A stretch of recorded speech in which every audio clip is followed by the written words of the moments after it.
네, 룰이 어느 정도 정해지니까요. 주자들, 당권 주자들 사이의 연대 해설 복잡하게 더 빠르게 돌아가고 있습니다. 많이 들어보셨을 겁니다. 김장연대 언급되고 있고요. 그 해당되는 인물 김기현 의원, 장제원 의원 두 사람의 목소리 저희가 모아봤습니다. 김장연대는 언제 공식화 선언하실 건지? 김장연대라는 것을 공식화 선언할 계획 자체가 없습니다. 아니 김장은 담그면 되는 것이지 뭐 김장 담근다고 선언하고 김장을 담그나요? 잘 담궈서 맛있게 식단에 올려놓으면 풍부하고 맛있는 음식, 반찬을 통해서 우리 국민들의 건강도 그리고 정치권에서 영양분도 잘 공급될 수 있도록 하겠습니다. 어제 김기현 의원님하고 포럼에도 같이 참여하셨고 오늘도 같이 인사 나누시는 것 같은데 어저께 말씀드렸는데 말씀 본 지 얼마 안 돼가지고 벌써 결혼하라 그러는데 커피도 먹어보고 영화도 같이 봐보고 밥도 같이 먹어보고 데이트를 해야 결혼을 결정하지 않겠습니까? 데이트 중. 그 정도 것이죠. 네. 네, 뭐 연대를 하는 듯 안 하는 듯 애매모호하게 얘기를 하는데 사실 장제원 의원 같은 경우에는 안철수 의원과의 연대 뭐 이런 얘기도 나오고 복잡하게 돌아갑니다. 네. 사장님, 합종연행들이 쉽지는 않은 모양인데 어떻게 좀 분석을 하십니까? 그러니까 이제 김장연대 이제 김기현 그 대표 후보의 경우에는 일단 2등 안에는 들어야 결선 투표에 갈 수 있지 않습니까? 그러니까 김장연대는 결선 투표를 진입하기 위한 그 연대 성격이 강하고요. 안장연대, 안철수와 장제원 의원의 연대는 결선 투표를 염두에 둔 합종 연행이라고 볼 수가 있습니다. 네. 안철수 의원의 경우에는 자력으로 일단 2등까지는 올라갈 테니 만약에 내가 2등이 되면 3, 4등 한 이 친윤 후보들의 표를 나에게 몰아서 내가 당대표가 될 수 있게 도와달라. 이것이 이제 안장연대고요. 이제 그것이 현실화되려면 안철수 의원이 자력으로 2등은 해야 됩니다. 최소한. 그게 현실화될지 좀 지켜볼 필요가 있고요. 근데 지금까지 나오는 김장연대, 안장연대는 별 좀 저는 크게 의미를 둘 필요는 없다고 봅니다. 왜냐하면 다크호스가 만약에 나타난다라면, 네. 그러니까 지금까지 대표 후보로 거론됐던 사람들이 그대로 대표 그 전당대회에 나간다라면 김장연대, 안장연대가 유력을 발휘하겠지만 네. 지금까지 거론되지 않았던 그 지금 내각에 있는 어떤 분이 네. 이제 장관직을 그만두고 만약에 내가 윤석열 정부의 성공을 위해서 이번 그 당대표에 헌신하겠다. 이렇게 만약에 출마 선언을 하고 나타난다면 이 전당대회 구조가 완전히 바뀔 가능성이 있기 때문에 지금 김장연대, 안장연대는 그 다크호스가 출현하기 전까지 유효하다. 이렇게 말씀드리고 싶습니다. 지금 중간에 차출론 얘기를 좀 해주셨습니다. 그러면서 다크호스가 등장할 수도 있다 이렇게 얘기를 해주셨는데 김관욱 소장님도 좀 들으신 게 있습니까? 차출론까지 나오는 거 보면 이번 전대판이 굉장히 커지는 것 같아요. 그러니까 지금 단계는 차출론은 많이 이렇게 얘기가 되지는 않을 것 같아요. 그거는 지금 언급되는 인물이 누가 총선 있어요? 승리를 네. 담보할 수 있는 분이 이제 필요할 때 차출론이 나오는 거고 지금은 아마 지금 단계에서는 사실은 이런 100% 당원 이제 투표 형태는 특정 인물을 좀 배제하기 위한 그런 목적에서 지금 만들어지고 있는 것인데 배제를 위해서. 그렇죠. 그러니까 뭐 우리가 딱 얘기를 하면 유승민 의원 전 의원을 이제 배제하기 위한 목적이다 그러는데 지금 말씀하신 대로 김장연대, 안장연대 과거의 계파 정치가 다시 부각될 수밖에 없습니다. 왜냐하면 이게 조직 투표의 성격이 굉장히 강해지거든요.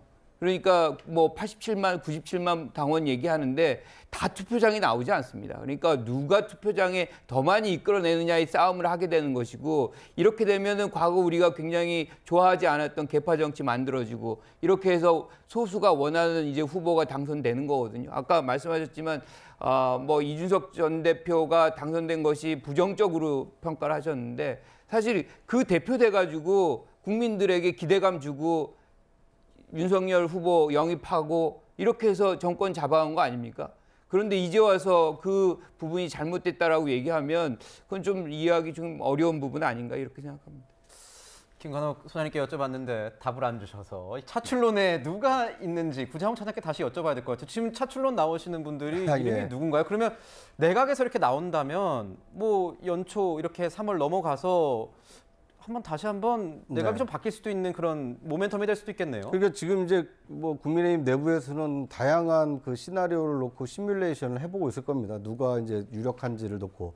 그런데 이제 지금 이번에 새 지도부를 국민의힘이 선출하는 이유는 단순히 당대표를 선출하는 데 의미가 있는 것이 아니고 내후년 총선에서 어떻게 하면 지금 소수 여당의 한계를 극복하고 일당이 될 것이냐. 네. 이것도 과반 의석을 넘는 그 다수 여당을 만들 것이냐. 이걸 위한 첫 단추가 지금 국민의힘 새 지도부 선출이거든요. 그래서 지금 뭐 유승민이냐 아니냐는 굉장히 부차적인 문제고요.